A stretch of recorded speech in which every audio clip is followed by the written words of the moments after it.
Today, I want to show you how we create some of our most effective and profitable ads. All right, both for ourselves as an agency and for our clients. All right, so watch and I hope you learn a thing or two. Don't forget to like, subscribe, and share. I am running meta ads for either myself or a client. We do have certain techniques that we do apply. All right, certain metrics that we do measure in order to be able to achieve the kind of result that we want. We have certain measures, all right, certain metrics that we measure, certain things we look out for, all right. And one of those is that, for example, if your website is rightly tracked, all right, and conversions are going to your website, you should be able to check. Number one thing you should be able to check will be, are you getting results? All right, are you getting results? Are you getting results? All right, for example, if you check this result level, you see website purchases. All right, website purchases. And then the number two thing is you check is the cost per result. If you check, you discover that I have turned off the ones that the cost had increased.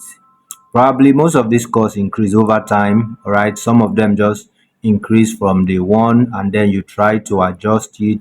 You try one or two things, and they still won't increase. And then eventually, I just have to turn them off. So if you're if you are an e-commerce or business, and then you are running ads directly to your website for purchases, you need to ensure that number one, your website is rightly tracked.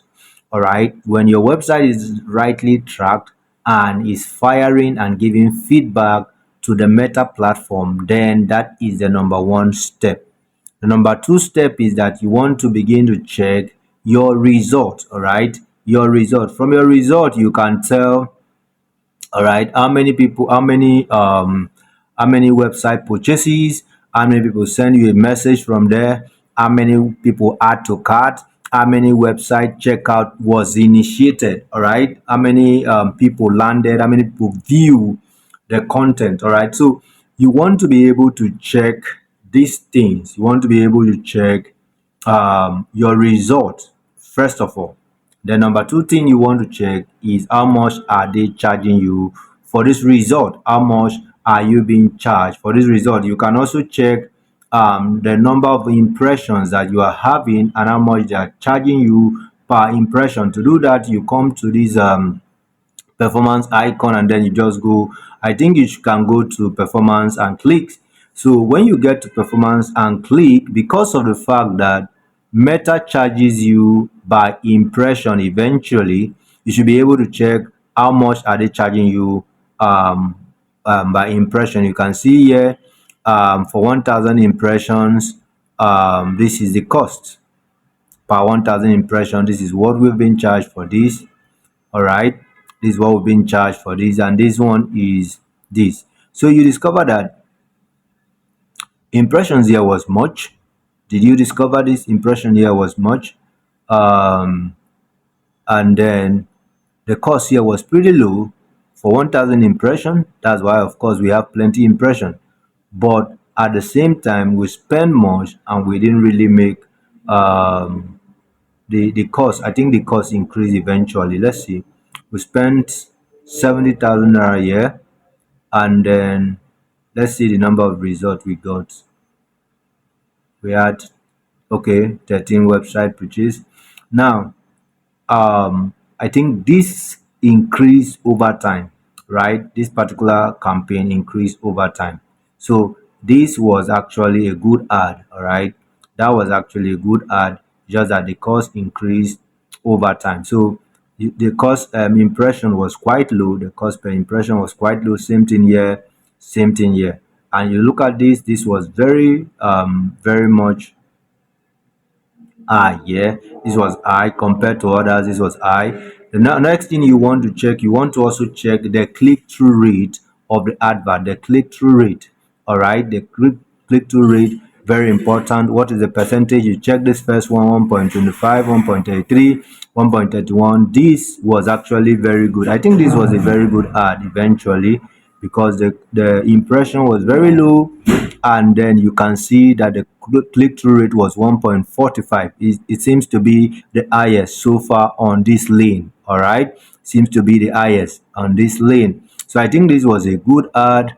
And then you also discover that the cost per click was about 12 naira. Yeah, all right, almost second to the cheapest. This was the cheapest, but this was second to the cheapest. So these are things that you want to check. All right, you want to be able to track your metric. These are landing page views. All right, for people that land on the page. So this particular campaign eventually had 1,200 and something people land on the page, and per landing page it was charging 57. All right, second to the cheapest also. Compared to this, second to the cheapest. All right, so these are things you want to check. All right, for you to be able to create effective and productive ads, you must make sure that number one, your tracking is uptight, so that you are not wasting your data. All right, so you are not wasting your data. You want to make sure that number one, your tracking is uptight. Number two, you are able to read all your metrics. You are able to check your inside, read them, understand them, know what to stop, know what to start, know what to improve on. All right.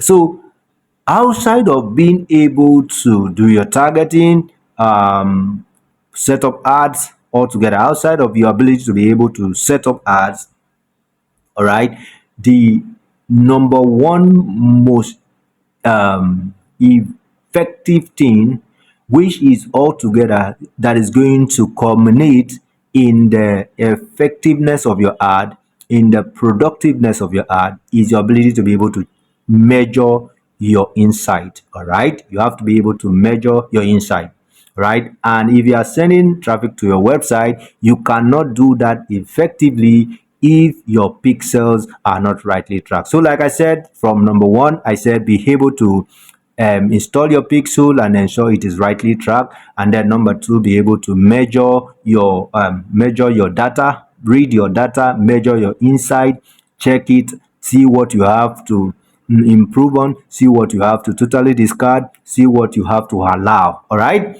okay. So I wanted to share a few thoughts on this with us this morning. All right, and one of the tricks that I usually implement,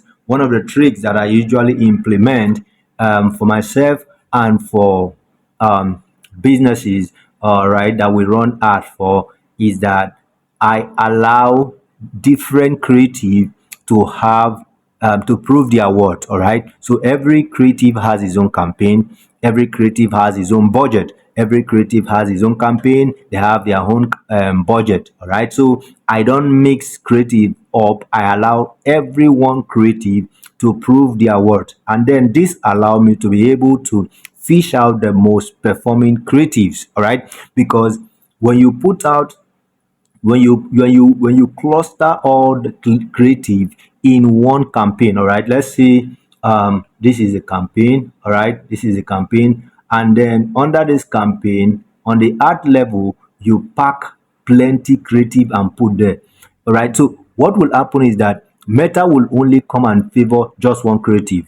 All right, Meta will just favor just one creative, so you won't even know if the other creative would have had a chance, would have had a better chance. And based on Meta's what do you call it, based on Meta's measurement, based on their insight, based on the Meta's algorithm mode of measurement, the number one thing that Meta looks out for is that they look out for engagement, the first engagement. All right, remember you are charged per impression. So the first thing that signals to Meta, the first thing that signals to Meta that an ad is working is early engagement on that ad. All right, so it doesn't really mean that the creative will do better. It just means that the creative as early engagement. So when that signals to the algorithm, Meta begin to pull in more budget to that particular creative and then ignore the other creative. All right. So you want to make sure that every creative has its own campaign to prove its own worth. All right. Because most of the time, the creative that Meta chooses, you discover that the cost per result for that creative tends to go high most of the times. And there could be another creative there that could have done better. But because it's being starved of budget, it cannot perform. It cannot perform because Meta was already choosing their best performing creative. And so they are pushing in most of the budget into that particular creative, and others are staff, so they are just there, and in your mind you think, oh, this one is the best performing creative. No, you wouldn't know if that one is the best performing creative if you did not give it the opportunity to showcase itself. So this is what we do in our agency. We give every creative an opportunity to prove their worth. All right. I thought to share this with you, and I hope you learn a thing or two. So what we do is that if I have for first test, if I have, let's say, 5 creative, I will create different campaigns for the 5 creative. All right. I'll create different campaign for the 5 creative. I'll use the same targeting. Of course, I'll use the same targeting first. I allow what the first targeting I will use is always advantage targeting. All right, and I allow every one of the creative to prove their worth first. I'll choose my best performing creative after that. Then I can use that one to, all right, now I can use that particular creative to test different targeting, all right, to see which of them does better.